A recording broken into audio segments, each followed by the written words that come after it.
guys, it's Michael. Welcome back to the channel, and welcome to my third strings-related video. And this is going to be uncharted territory for me because, for the first time, I'm going to be trying out flat wound strings. And on top of that, we're going to be shooting out two different kinds of flat wounds. The famous Diodario Chromes, and Ernie Ball's new Cobalt flat wounds. So first, let's discuss what exactly makes flat wounds flat wounds. The windings on strings only apply to the three lower strings, the 4th, 5th, and 6th strings.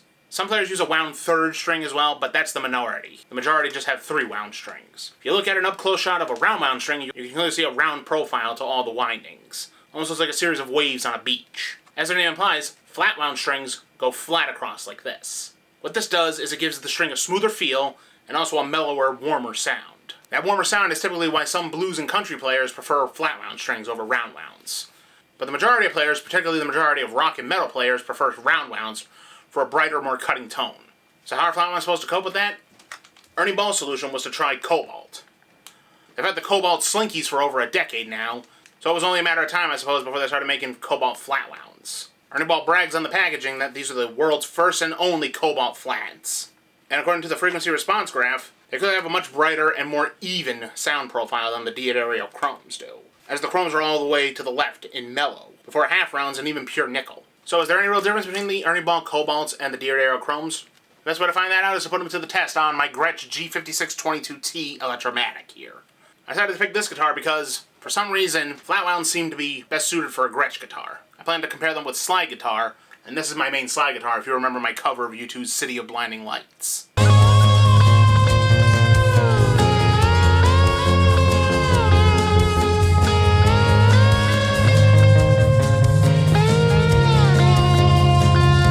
That's because this guitar hasn't had some new strings in a while, so it's about time I rectified that. So a quick angle change and we'll be back with the stringing process.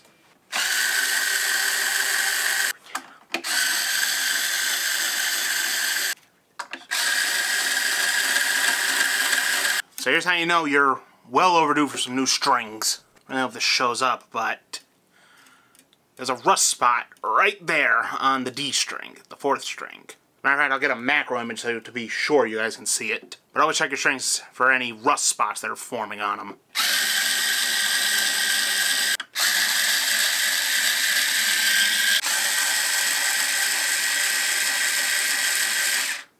Now if you notice, the Gretsch has a Bigsby tailpiece, which means you have to hook the strings on these little pegs at the end of the tailpiece, feed them underneath this roller bar here, and then bring them up and over the bridge. Which can be a bit tedious, but I'll show you a quick trick when I put the new strings on how to do that. So in the meantime, let me just finish getting the rest of the strings off and I'll be back shortly. Okay, we're going to start with the Chromes before we switch to the Ernie Balls, so let's get these on right now.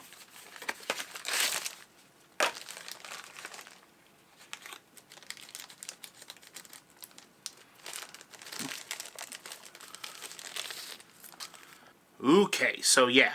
These definitely feel like flat wound strings. And getting them out of the package, you can already see the difference between flat and round wound strings. The wound strings in this set look a little bit shinier than round wounds, but their overall color leans more gray than silver, for example. Alright, whoa, baby. Okay, so now for my tip on restringing a Bigsby-equipped guitar. What you want to do is put a curl in the ball end, like that. Hopefully the camera focuses on that. This way you can hook it onto the pin on the tailpiece like so. Better. And in this case we got to run the string underneath the roller. Then you can bring it up and over the bridge and put it down on the headstock. Which I'll take you here now. Hold on. Make sure you keep some tension on the string too so it stays on the bridge pin. There we go, that's one.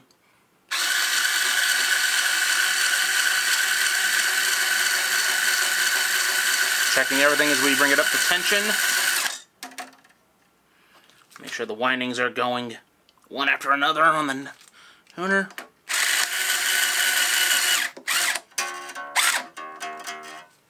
And there we have it. The first string is now on, and after a quick edit, the remaining 5 strings will be on. And there we have it. Fully strung Gretsch. And now after a quick tune-up, we'll be back with the sound demo of the round wounds, and then the Diodario Chromes, then we'll swap out the Ernie Ball Cobalt flats.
Okay, so with the chromes tested, it's time for the Ernie Ball Cobalt flat rounds.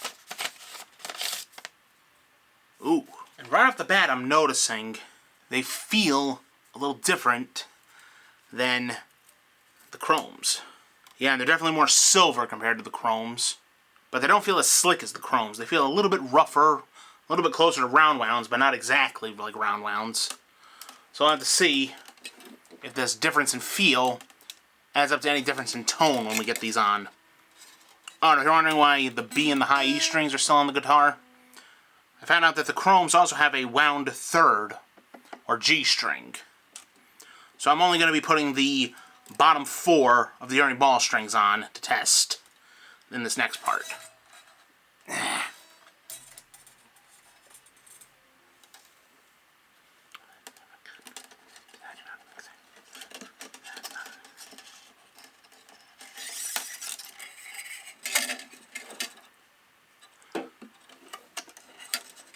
So if you remember, you put the little hook in the ball end, then you should be able to hook it onto the pin back here. Because after I get the Ernie Balls on, I'll be back with a tone test for them. So, excuse me.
Okay, so in conclusion, I definitely agree with Ernie Ball that the Cobalt flat wounds are definitely brighter than normal round wounds. Not dramatically brighter, but still bright enough to be used for rock, metal, punk, but still with a few tweaks to your guitar's tone knob, you can have the sound of normal flat wounds in a pinch. And overall, I think they're a viable option if you like the feel of flat wounds, but you don't like the darker sound of flat wounds, and you need something brighter to cut through the mix of your band. So I hope you guys liked the video, or at least found it entertaining. Make sure you like, comment, subscribe, and turn on notifications so you don't miss the next video. And until then, rock on. Bye for now.